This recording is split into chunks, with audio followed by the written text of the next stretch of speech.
I am the Tofu Golem. Please enjoy the video. You begin by setting a clear goal. Play a complete game with purpose. Place pieces correctly and choose color and time control. This frames your decisions. First moves matter. Aim to control the center with pawns and develop 2 to 3 minor pieces promptly so your king can castle.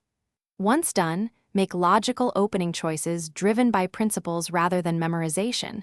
You'll recover if you misstep. Keep a simple plan. That structure turns isolated moves into meaningful progress toward middle game strength. Now focus on evaluating the position. Compare material, king safety, pawn structure, and piece activity so you know what to favor. Form a concrete plan, target a weak square or an isolated pawn, and improve the worst-placed piece.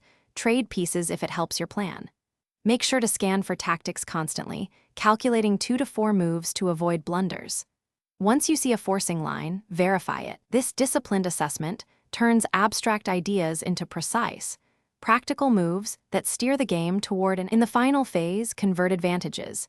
Simplify into pawn-only or minor piece endgames, activate your king, and push past pawns.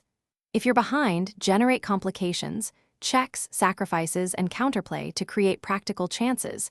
Sometimes that pressure flips the result. Make sure to manage your clock and avoid rushing basic tactics under time trouble. If you repeatedly blunder, pause and retrace calculation steps. If you miss tactics, slow down and double-check opponent threats before every move. These finishing habits close games reliably and build lasting improvement. Thanks for watching. Consider subscribing if we helped you today.